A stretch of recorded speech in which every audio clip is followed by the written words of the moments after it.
Hey everybody, how you doing? Welcome to another edition of Live from My Mother's Basement. And I got to tell you, we're not in the basement. Obviously, by the background, we're at my friend Leah Guy's house. This is Leah Guy. Everybody say hello. Hello, I'm happy to be here. I'm glad that you're happy to be here because I'm actually more happy to be here because I'm not here. I'm here at her house. This is Leah Guy's house. She invited me over, and we're going to do this pre-record here at her house right around one of the greatest times of year, Halloween. Spooky, spooky. It's not only is Halloween spooky, you should see this house. I'm not saying you have a spooky house, but it's spooky. This house is old and it's just classic. It reeks of ghosts. I can't wait to hear all about it. When I pulled up in front of the place, I said to myself, this couldn't possibly be where she lives. But she came floating out from the top deck and said, "Hi, Mike. Park your broom over there and make your way up." And she lives on a cliff. This is a cliff. If you fall out the front window, you will die. But That's why there's a lot of ghosts here. there's a lot of ghosts here because I started doing a routine about an Italian ghost. I didn't do it the night that you came to the show, but I thought it would be funny if I said there's an Italian ghost. He lives with his wife, and they try to scare people to get out of the house so they could have the house by themselves. And they go like, "Boo, asshole! Come on, get out of here!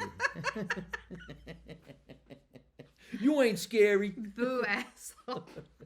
That's funny, right? It's fun. Could you imagine an Italian ghostess? Yeah. Like that's the bride of the ghost. Vinny, you weren't even scary when you were alive. That's why we died, stupid. We're getting laughs. We're getting laughs in Leah Guy's house. All right. My guest tonight is very, very eclectic. I say that. Ooh, I wonder what that is. You need to plug it in. No, I got a whole battery. No backups for 86 days. No, I don't need that. And we are recording. Okay. Normally, as you all know, we're in the basement, and the basement has a nice bar with some bottles of alcohol behind it and a big sign that says "Live from My Mother's Basement." But when I came here to Leah's house to do this pre-record, I looked at the house and said, "No, I'm not putting up my sign. I'm glad we're not at the bar. This place is cool." And I said just cool because I'm being respectful. For some reason or other in this house, I feel like I need to keep it clean. Yes. Because typically I would have said, "This fucking house is badass." But I don't want to say that because you never know who's creeping around here. They might kill me on my way out. So here we are. We are actually in New Jersey. I didn't think I was in New Jersey. Yeah, you're very on the border of New Jersey. So let's start off. Tell us, what's the name of this town? Lambertville. Lambertville. Such an innocent name, right? I never heard of Lambertville, Oh, and come I've been on. in Jersey my whole life. Really? Yeah, Never it's heard in of it. Hunterdon County. Actually, Trenton is only 10 miles to the east from here. Okay, if you know anything about New Jersey, you don't want to go to Trenton. Trenton's a bad neighborhood. This neighborhood doesn't have neighbors. It has animals. There's animals outside, deer and squirrels and Bobcats. you were serious? Yeah. A bobcat? I had a bobcat attack my door one night because he saw my animals in here. Scared the living crap out of me. Well, why are you living so far away from reality? Well, I bought it. Okay, I bought it. I closed the day of COVID lockdown. I didn't know COVID was coming. I wanted a retreat house because I, work up in the city and so forth. And so I thought, well, I want to get away, be near the river, be a little bit quiet, when I'm not working, have a different life, Yeah, But boy, then I got stuck here. this is folks, I can't even describe this place. I wish I could take this laptop and videotape this whole house. It is something to see. The house was built in 1836. Okay, so let's give me the history of this house. Yeah, well, all I know is it was built in 1836. 1836? Yeah, I have a picture of the original. Now where we are right now is an addition, but even that's really, really old. You can tell the walls are like, they're not real walls. It looks like a cave in here. It's like almost. a fort that was built by some kids who said, "Can we go out back and play?" I know.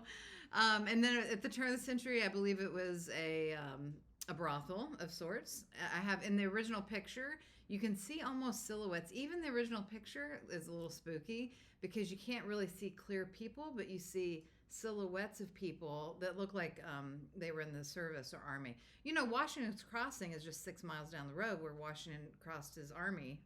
That's why it's Across called the Washington Delaware. Crossing. Right, just down the road. So this area is filled with history, both in our country history and otherwise. So this house was built in 1836. Do you know who built it or I don't. who was here? No. I know some of the people who've been here, but apparently on my hill, because the house backs up to a bedrock hill here. It was a shantytown, African American shantytown at one point also, and there's rows that were created where I think they, had their little town up here on the hill. That's, by and large, the most I know of it. I know the previous owners before me, they were here for a decade. Another, actually, an acting coach was here at some point, a writer, and now myself. So That's unbelievable. So it's just got a history of eclectic people. yes. You have to be an eclectic person to live here. Yes. There's no 7-Eleven. You're not going to Walmart. There's nothing around here. No. If you want milk, you go next door and you're asking a guy, "Do you mind if I milk your cow?" Because I want to froth up my milk, my cappuccino. Do you have a goat? Well, you know what's really cool around here, and I'm originally from Kentucky, but I lived in Jersey City for the past 18 years. I've lived in Los Angeles, Nashville, a bunch of different places. But here, when I want eggs, I do. I go down the road and I open up a cooler and there's eggs there. And I leave some money in somebody's little bin and I take eggs. You're kidding. I was kidding. No, it's for real. There's tons of people that offer that kind of thing around She here. lives off the farm. It's a little bit Isn't like it amazing? homesteading. And you go to a place and you're on your honor. Yeah, You I put the know. money They still there have that. and you take the eggs. Yeah. That's the way we do it. Yeah, you're never going to see any city people around here because we're like, take 2 dozen eggs. How much money should I leave? Leave them a nickel. Tell them don't be smart. You put a lock on there. No, if I don't have the money, I knock on people's doors. I'm like, can I write you a check? Or, can you call me, Venmo me, whatever. You got to work it out. Venmo? Yeah. You say Venmo out here, they probably think it's from outer space. Some people I don't know with it anybody here. named Venmo. No, there's a lot of people here that come here from Philly and New York to retreat or to have a second home because it's beautiful. They call it the Beverly Hills of the East Coast over in Bucks County, This is the Beverly Hillbillies of the East Coast. This is 1836. I bet you Yeah. any money George Washington slept here when he was coming across the Delaware. Probably so. Right? Yeah. There's probably ghosts in this house. There's a house next door. Is it the same history? Probably similar, yeah. Same history? You don't know I don't know exactly. And then go in there and take pictures, ask about that house? It's not a sane house over It's just there. It's kind of she lives next door to an insane house. yes. I don't wonder why Yeah. is that doing that? I don't know. I think Anyway. it's just us. But even though you say that, Mike, and I There's a ghost. He's in the computer. There's a ghost in the computer. I buy my eggs down the street. I will have to say, I called the police 5 times in my first couple of months living here. Now, I lived in Jersey City for 16, 18 years. Never called the police once. Never had one issue. I moved here, and I was on the phone 5 times. In fact, the police know me by name now. They run around town. They're like, oh, hi. Well, why'd you call the police? Well, I found a gun in my front yard when I was cleaning up. A tree fell and hit a car, right out front with no storm. I had a bat in my bedroom flying around. Oh, a bat. Yeah. Are you supposed to call, I don't know, an exterminator? It was after 11 o'clock. And so I called the wildlife people, and they said if it's after 11, you call your police. And so the police came over. To kill the bat? To catch the bat. Did they? Yeah, they did. Mm-hmm. They probably call you the bat lady. The bat lady. Did she pay you? No, but she gave us these eggs. They're the best eggs. They were cold. We had to write her a check. It's really been something. You said police. I'm thinking there was murders up here, but you called them for different reasons. Just Now, if the you most found a gun, why would you call the bizarre police? reasons. Well, it was like a gun from 1900s. Shouldn't you call Who some else historical, you gonna call? somebody that would give you a lot of money for an antique gun? Oh, you know what? It was cocked. So I was scared of it. And I brought it up here and put it away. And then I just couldn't stop thinking about it. I was like, I just want it out of here. I don't want it anymore. It just had a weird feeling to it. A gun from the early 1900s? Mhm. Oh man, maybe you gave them like an antique gun. I know. Was it a musket? I have no idea. A musket, no. A musket's 1800. It's been a wild experience being here. What made you actually... Now, okay, so you're originally from Kentucky. Yes. And you move away from Kentucky to... Where'd you go first? Oh, Alabama. Alabama. That's a big difference, right? Yeah, sort of. I'm being sarcastic. I think it was the same. No, Alabama, it's a pretty big difference. It is? Yeah. Alabama and Kentucky? Kentucky's not really in the South. If you look at the map, Kentucky's like, midway. Tennessee down is the South. So why'd you go to Alabama? College, it was a pretty campus. Oh, the sun was out. Okay. And... But then I ended up... I've moved around, I think, 48 times. I move around 48 times a month, but I end up coming home all the time. Right. I always come home. I'm Yeah. a Jersey boy. I'm staying here. I just go ahead and It's take in my my gut. stuff. I just take my things with me Yeah. when I go. That's a lot of moving. Yeah, because I was kind of chasing a dream and finding my legs, and I went out to Hollywood a lot, California, different locations, back to Tennessee, and I was simultaneously doing work in the media and also doing work in holistic wellness, spirituality, and mindfulness. So it just kind of I took me all over the place. It seems like you would say you followed your dream. When I hear that, I think that pursuing the career as an actor. Mm-hmm. Well, I kind of was doing that originally, but in my heart of hearts, I don't think I really wanted to be an actor. I wanted to, I felt like I had something to say, and I wanted to say it to a big audience. And so I thought, well, TV. And I did do that for a long time, And now I still do that, but I do it in different ways. Radio shows, podcasts, sometimes TV, but I'm teaching or experting, not acting. What exactly is it What? that you want to teach? Because I hear the word, I always rolling back to me these days instead of saying we, I. Good. I hear the word spiritual, Yeah. Helping people. Some people might say, oh, that's hocus pocus, or what is that? What exactly is it that you do?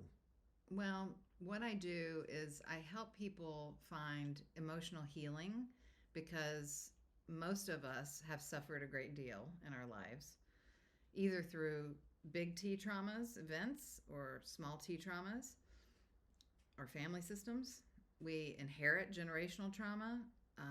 All of us have certainly inherited, less than ideal or peaceful circumstances, relationships. Yes. So people can fuck you up. Right. So I help people in that way. And spiritually... Was that very Jersey? Yes. People will fuck Jersey. you up. And you got to go talk to somebody. And guess what? We're people. So we do that to other people. Yes. Right? And then spiritually... I never really think that I do to anybody. Oh, really? I guess I probably do. I probably drove my mother nuts. Yeah. Well, but my father drives me nuts. It's always a combination, though, isn't it? Like, people are hurting us, but also teaching us, and we're evolving. And then we hurt others, and we teach others, and then they're evolving, and we're always evolving. I was never the type of person that said, man, you really hurt me, but I learned a great lesson from you. No? No. Normally, I go like this. I'm staying away from that person, and boy, did I learn. Well, there's that. Sometimes that's needed, too. Yes. Yeah. But spiritually, I am I don't want to say a very spiritual person, because I don't think there's any classification of how spiritual a person can be. It's actually one of my pet peeves. I'm very passionate about spirituality, because I believe it's all who we are. Really, we're souls, spirits here having a human experience. And so when we can remember that and identify with parts of us as well as parts of the cosmos or God or whomever that are bigger than us, then it can be an anchor for us, as we move through life. So that's part of my work too. Well, how did you know you actually were a spiritual person? You got to train, something that happens, you read a book, you go to college for it.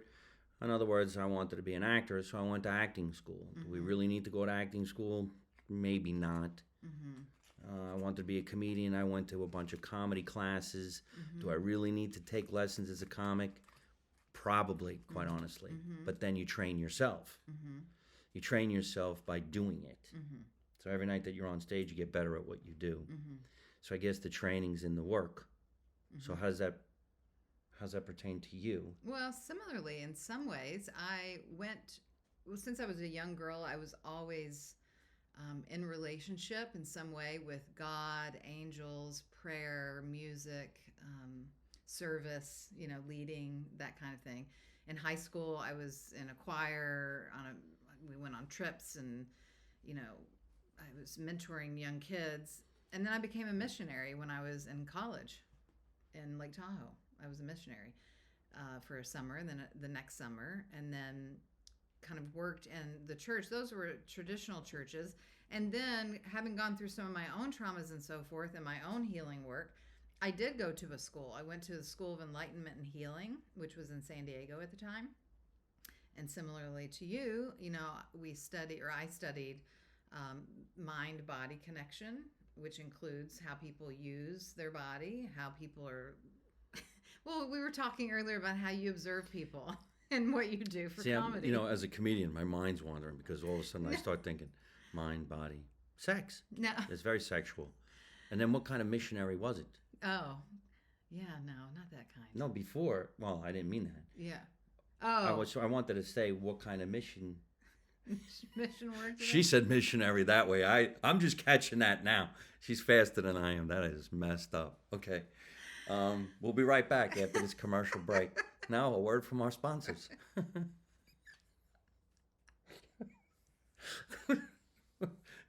It's good to laugh.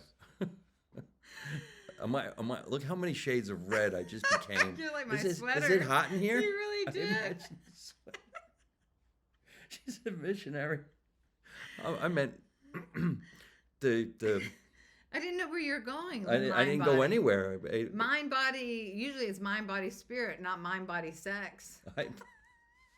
What's wrong with you? Well, when you think mind and you think body, no, spirit is the next thing. No, you think. No, you think. Yeah, well, okay. I'm not one of them missionary people. Oh my. Cut.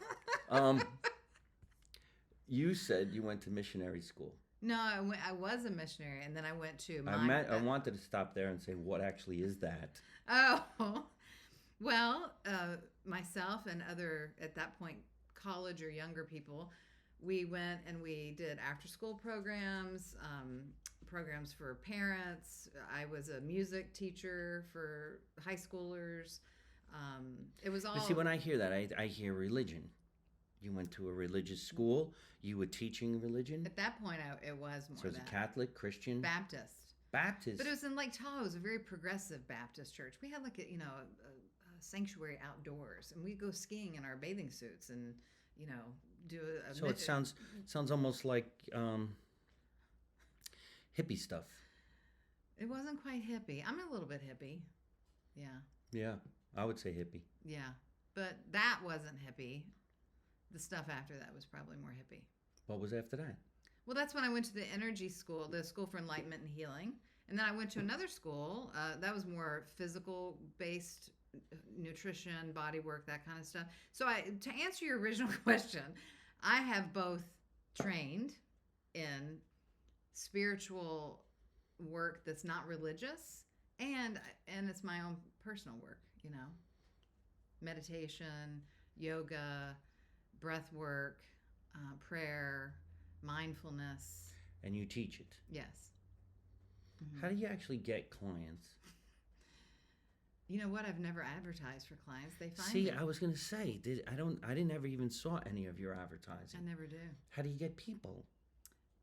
I trust that those who need me find me. I wish I had that kind of power. Do you people listening? There are some people that are so confident in their life and in their world, they're just like, yeah, I'm going to teach spiritual healing. How are you going to get any clients? Oh, they'll find me. What? Could you imagine I'm a comedian. Do you work as a comedian? No, nobody comes looking for me. I don't know why they don't just call me and say, hey. I put a website up and I do Instagram and stuff, Okay, well. But I do, the client work that I do is a minimal portion of what I do. I have 3 books. I teach corporate events sometimes. I do workshops, retreats. There's a myriad of things that I do. So it's a big business. No, not really. It's not. No, it's very meager. Well, I'm looking at the house that we're in, and it looks like the business that you're in has been very good to you because Oh, thank you. this house that we're in is completely remodeled. And if you like this type of home, which I do, because everybody knows I love antiques, I know everything about history and eclectic stuff and cool and weird and ghostly. And this house is it. This house, you got to get out of here by 7 o'clock, or you ain't leaving. There's no, you. She gave me a flashlight to go down the stairs. That's how, dangerous the walkway is to get up here. And I bet you any money, this house is listed somewhere in the historical museums of New Jersey, right? Yeah, well, it This is. had to have been called something. I don't know what it was called. A lot of houses around here do have a name, but this one I don't think did. It also didn't have keys when I first bought the house. There were no keys. There were no locks on the How door. did the people who live in here before you lock the house? They didn't.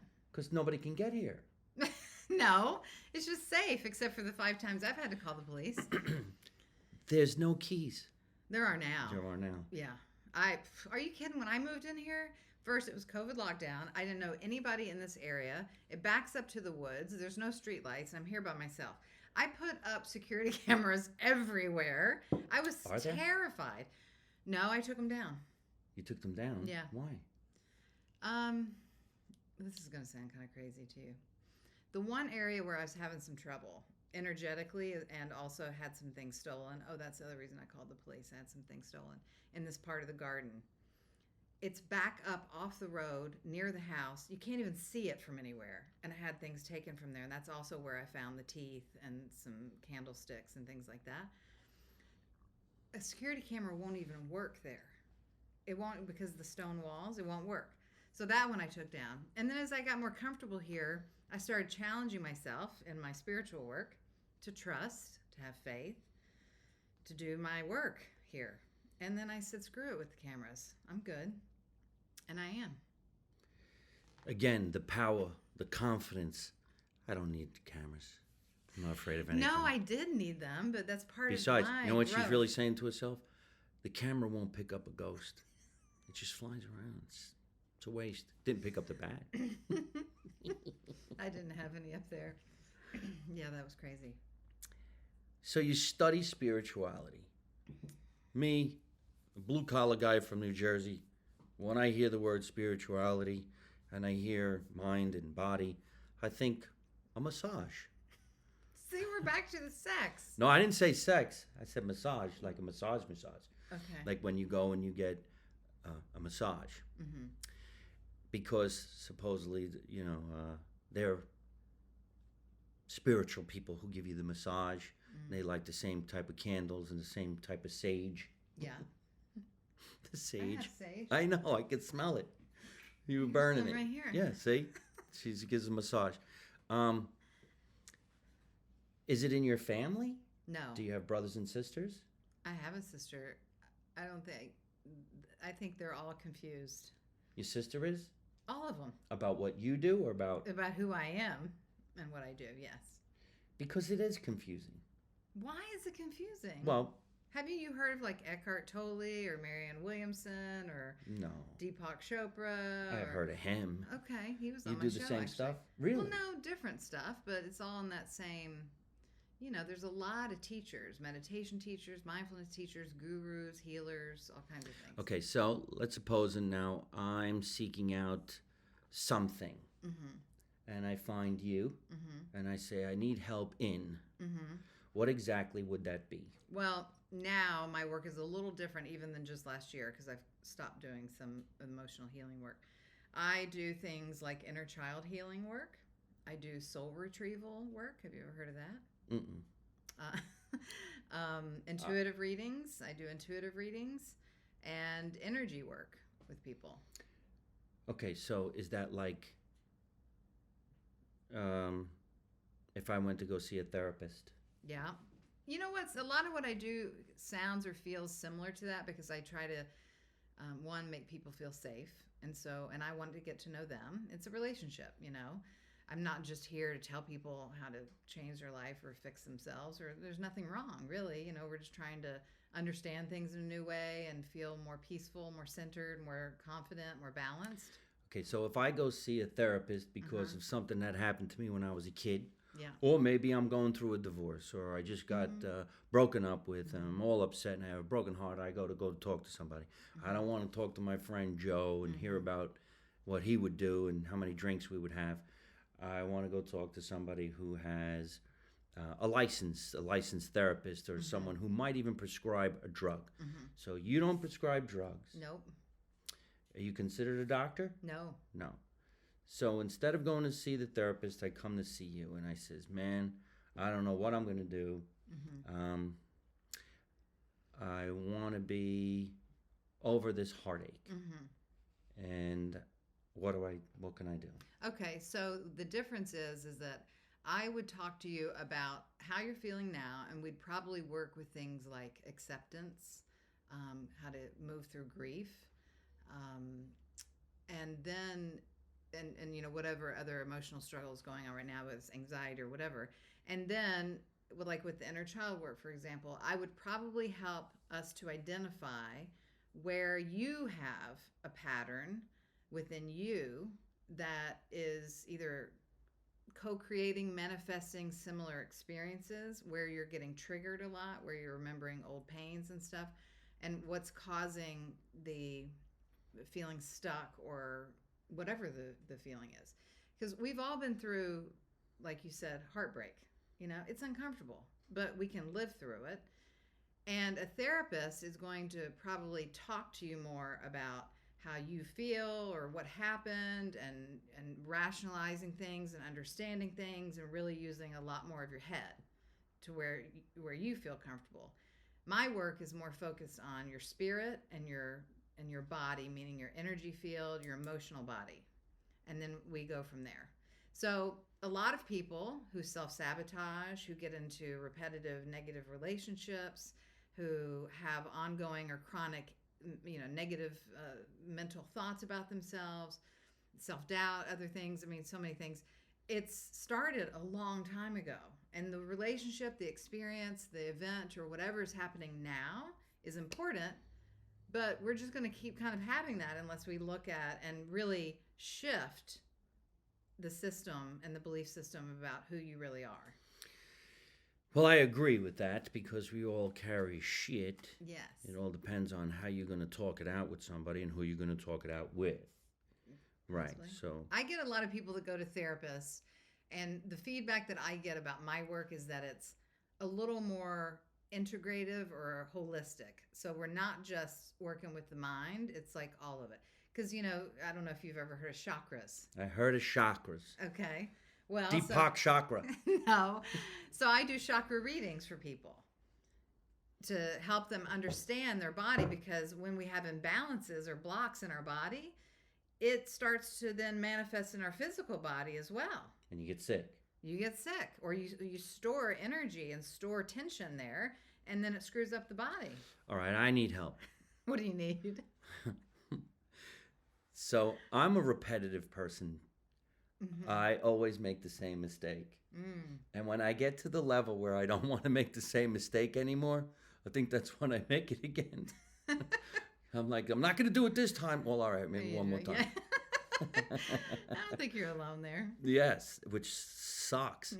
And then it does take a toll on you, because then in the future, you'll say to somebody who might be perfect for you or perfect to work with or be in the, and you go, what do you mean by that? I've heard that before. You're like so-and-so. Here we go again. Yes. Red flags. Parade. Yeah. So that's why we talk a lot about, or I talk a lot about, setting healthy boundaries, understanding what part of us is present. Like right now, there's a version of me showing up and a version of you in our professional lives here to do your podcast. A lot of times people can show up in their workplace or professional settings as one type of person of themselves, and then in their family they're a different kind of person, and then in intimate relationships they're a different kind of person. Most right? definitely. Right? And so My stage persona. right, exactly. You said it before. You're like, you're two different people. I'm like, well, Yeah, one's an act. right. And it's exhausting. Yeah, but it's also part of you, and it's okay to have those parts. We have the Yes. shadow part of us, It's the part called that eats something. McDonald's every. Shh, don't say that. Huh? I didn't eat I- McDonald's. Are you gonna get in trouble? No. There's some things I don't want people knowing about me. I had McDonald's. It was an accident. Hey, you told my people about McDonald's. It's a different show. It was an accident. You mean your car? You have a self-driving car that pulled you through the drive-through? Yeah, it's called a Tesla. It takes you where you don't want to go. You ever drive on it? This car will take you where you want to go, but this car will take you to McDonald's. I was checking my chakras. It's just funny. When you get older, and I'm going to have to put this in a stand-up routine. Let's suppose you're single and you go out on a date with somebody new and they say things, and in your head, I start writing jokes. And I'm like, oh my God, I got to use that on stage. Don't say nothing. Just let her keep talking. I'm going to build this. This is going to be great. And that's because it's a conversation that I've heard before. And I know that this is not going to work. Mm-hmm. So rather than say anything, you let it play itself out because you could find some humor in it. Well, I'm telling you, I think one of the worst roles to play is the spouse of a comedian. There's no way in hell you're going to get me in that role. Well, no, you might have some fun. You might be you joyful have to have that way. thick skin, right? No, No. If it, well, look at us, we're laughing. It's funny. Yeah, because we're doing this. Well, why? You mean if I shut this Yeah, off, be you're like, get "What out the of my fuck?" house. Yeah. Why'd you say that? Get out for? of my house. We were live. That's it. I'm never cooking again. Huh? You go to McDonald's. Yeah, that's a hard gig there, the spouse of the comedian. How? It could be. Yeah. How could it be that you can figure out what's going on in somebody's life very quickly that you can actually help them, though? How do you do that? That's a good question. Well, I'm fairly insightful. I mean, I've been doing this for 25, 30 years. That's why the first book I wrote, not to plug my book, but the first book I wrote. No, go ahead. Plug your book. Well, Are they here? one of them's under. We're using one of our books to hold up the TV screen. This is so not cool. These are the two other there. ones? All right. But the first book I wrote was because after seeing so many clients and people at workshops and events and so forth, you start recognizing that we all have a different story, but there's kind of, the same themes show up over and over and over again. And so that's why I wrote the first book, because not that I could sit down and, help or figure out a person immediately, but I think the greatest skill there is just really deep listening, and you do this as a comedian. Everywhere you go, you're observing and you're deeply listening to your experience. And when I'm sitting across from one person or across from 100 people, I'm listening to them. And then I, reflect back to them. That's all I'm doing. They're seeing in me who they are. So you get a lot of people to come see you and talk to you because somebody else was here and had a great time with you and said, you got to go see a Leah guy. You sound like you are really fucked up. You need to, I didn't mean to say that. It was just perfect timing. We're all fucked up. Yeah, every one of us. You need to go talk to Leah. She lives on a cliff. It's very hard to get there. It's not even on MapQuest. But I do most people virtual now. Do you? Yeah, due to COVID, yeah. Yeah, it works great. Before COVID, everybody would... I had an office in Jersey City. So you had an office, and people would come in an office. Mm-hmm. I think one of the reasons why I get a little confused with this whole thing is because when I met you on the internet, and then you came to NJ Packers. First time I met you in person, and then you went out on tour. Yes, in a bus, in a van, yeah. And you converted the van into a traveling healing center. And I remember going, what? Wait. What do you just do? Pull over and go, excuse me, need any help? How'd you do that?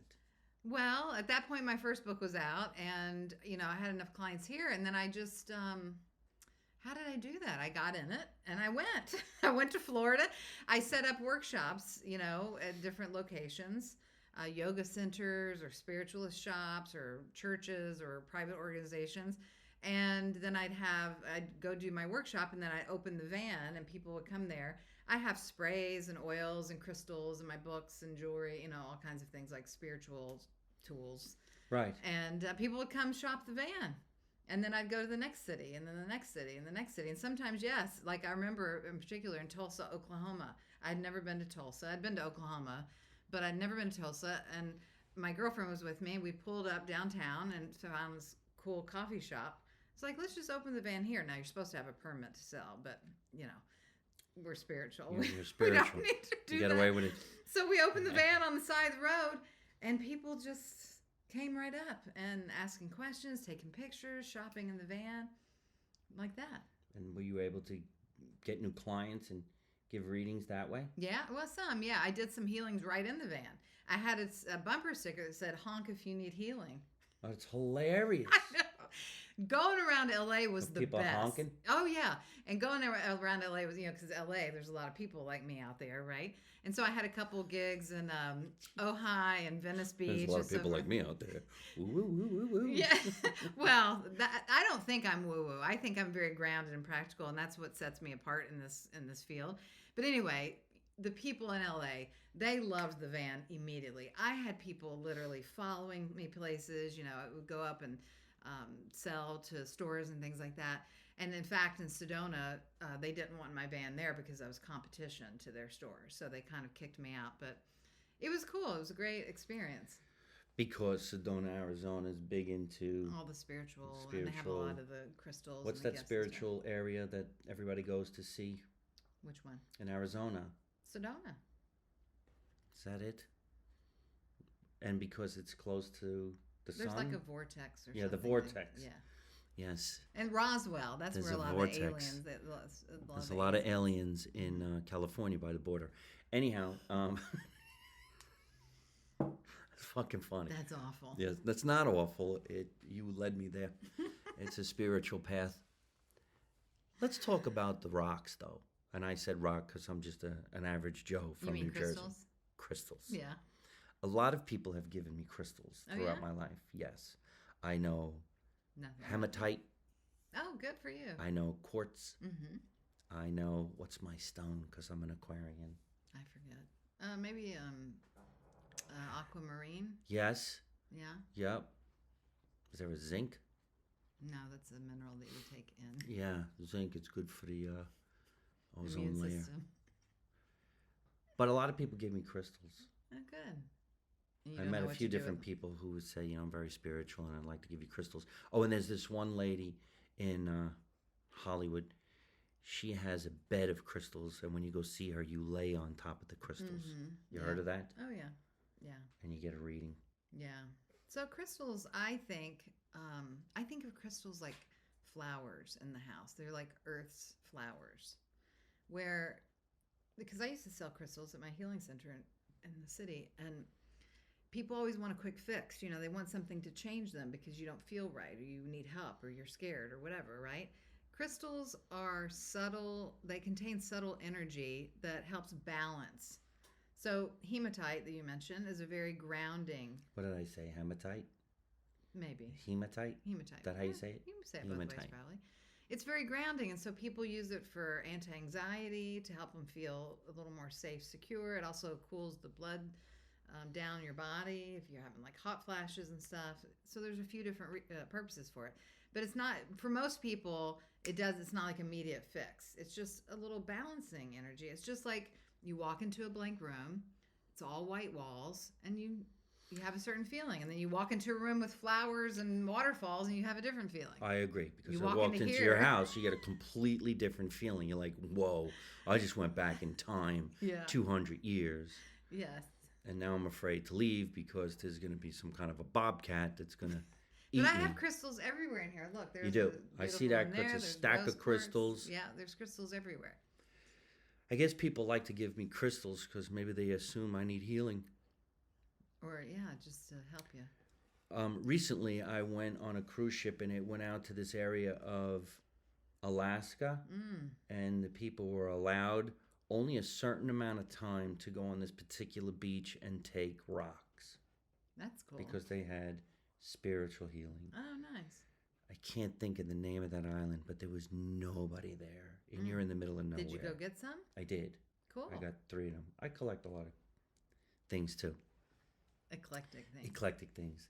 There was a house like this one, a few of them, and people live there, and they live off of whaling, canning sardines, and making moccasins. Oh, cool. Yeah.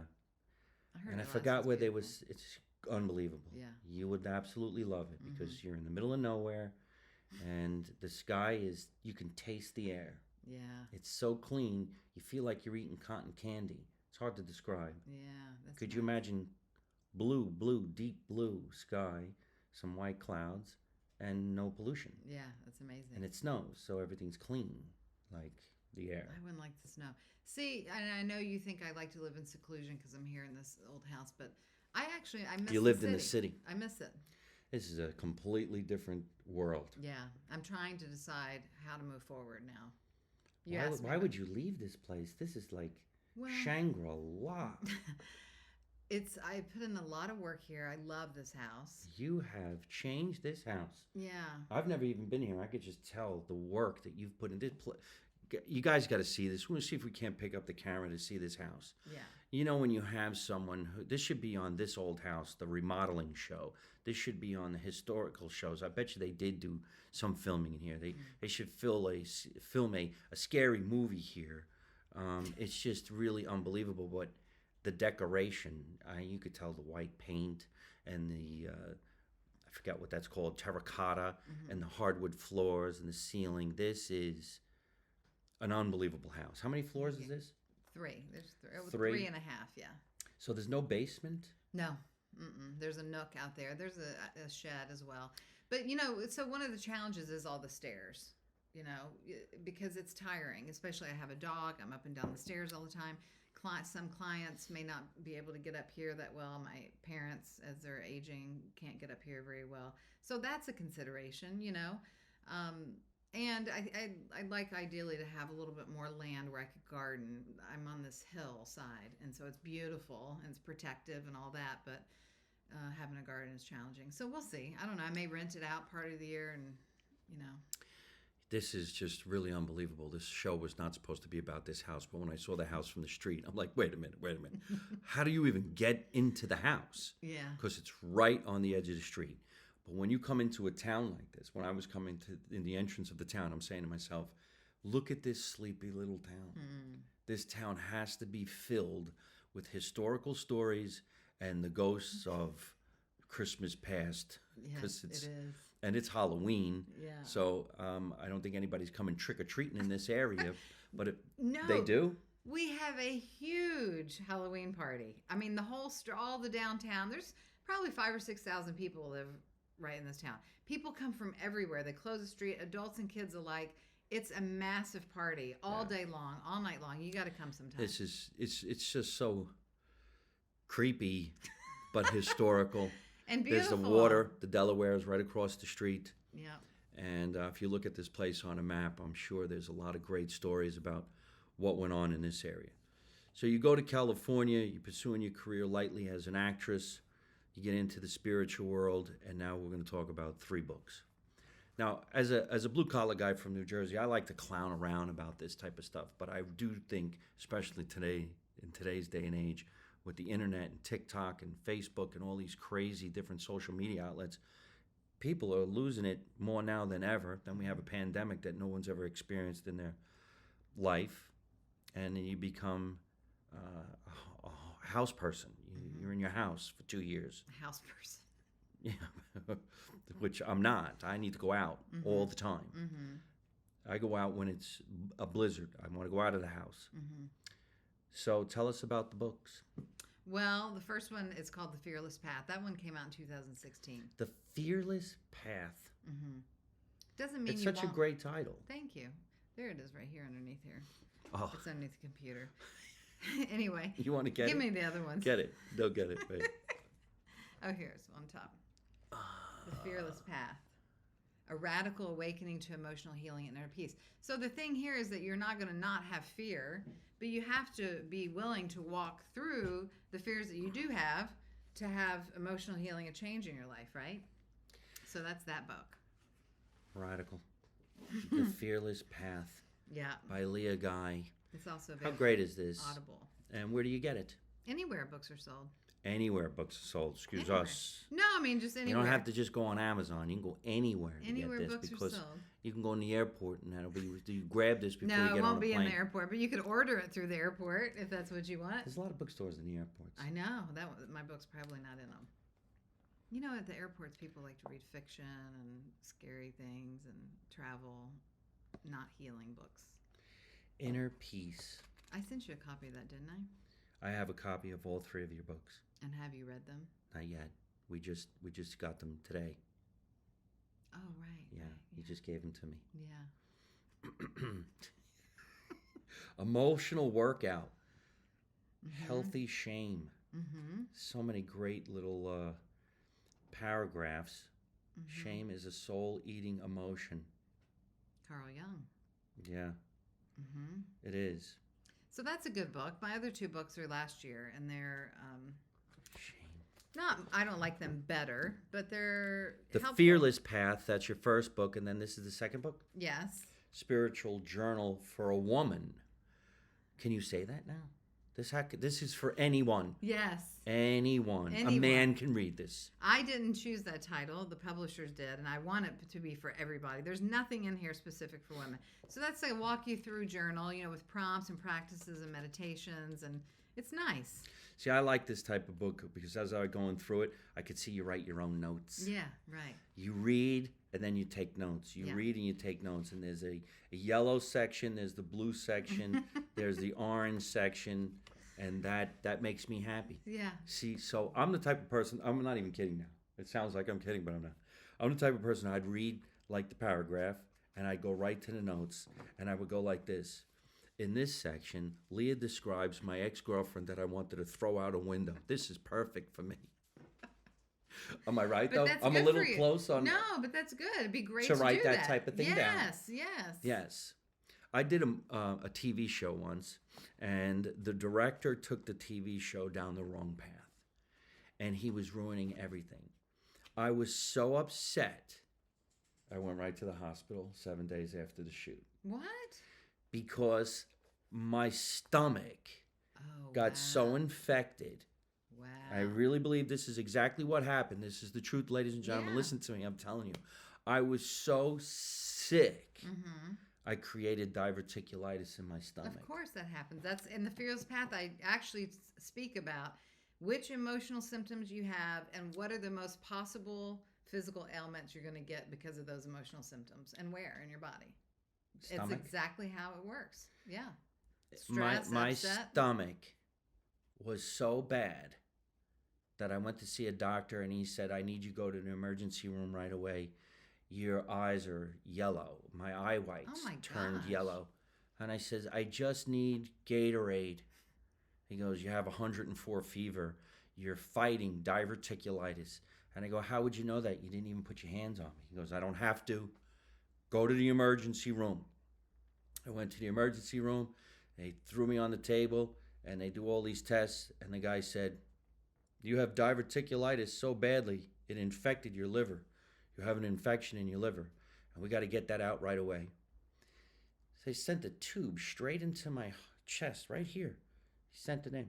And being a comedian and being squeamish, I'm very squeamish. Mm-hmm. But if I have to fight and save myself, I look. He put it on a TV screen and he showed me the thing going Oof. into my chest. And he had an like the needle type thing, and he stuck it on the type of the tube, and he sucked backwards. And he goes, "You see that?" And it was this yellow stuff in the needle. Oh my gosh. And I go, "Yeah." And he goes, "That's an infection. I just sucked that out of your liver." Oh my gosh. I go, "You're kidding." He goes, "No, that's a lot, man." He goes, "You really were hanging on to life. I don't know how you didn't come here." And I go, "Well, I feel a lot better. Can I go home now?" Wow. But then after you run all these tests, they can't operate on you because you're jaundice. Yeah. No. Well, that's There's when you're there's yellow. yellow eye whites. There's something else. Septis. You could be Oh, septis. yeah. So you got to come back in 3 months, and then we're going to take out a piece of your colon. So no matter what I did, no matter what I tried, I still had to have the surgery. And I waited 6 months. I had elective surgery. They took 12 inches of my colon out. Oh, wow. And the doctor said to me, he goes, the infection in your colon was just unbelievable. It was like the size of a fruit. Wow. A fruit. And I was like, this was all caused by stress. I know it was. Because then you eat like 2 o'clock in the morning and you go to sleep. Food, I don't know if you say this in your books, but to me, food gets rid of my stress. Well, not correctly. Right. We think it does. Probably right. should come to Leah and have. But that was many years ago, and now I'm 100% healthy. Good. And I don't have to worry about none of that anymore. So I'm going to get ready to go out and trick or treat and get myself some candy. Yeah. Just tell us about your last book, and we'll go put on our costumes. The last one is Overcoming Toxic Emotions. Do you know anybody with toxic emotions? I think maybe I have toxic emotions. What exactly is it? Well, it's a guide to building better relationships with yourself and others. So this book kind of walks people through understanding those old stories in our lives and how we react to them, and then what we can do to have a different experience so we feel fulfilled. Yes. Tell everybody where they can find you and everything that you got going on in your life. Maybe you want to even tell them where this house is, because this is unbelievable. No, don't tell them where the house strangers is. come in here. I got enough to deal with. There's ghosts here. That's enough. 8 of them. Yeah. Leah Guy Live, and on Instagram, Facebook, and TikTok, or just leahguy.com. All right. Listen, we're going to get going. Thank you, everybody, for watching another episode of Live from My Mother's Basement. This time, we're not in the basement. We're in a really beautiful historical landmark here in a weird area of New Jersey. But we are going to go put our costumes on, and we're going trick-or-treating. We're going as Italian ghosts. If you don't mind, would you put your costume on? Sure. This is her costume. This is my costume. My name is Al Dente. And this is, maybe it cooked a little too long. We got to get going. Goodbye, everybody. Bye. We'll see you again. Hey, folks, I hope you're enjoying watching my podcast live from my mother's basement. We're having a lot of fun, and I'm going to have a lot of great guests on the show in the future. So if you like it, hit like. You could also leave a comment. You could subscribe to my YouTube channel and watch other funny videos. And you could also listen to my podcast on your favorite podcast app like Spotify and iTunes.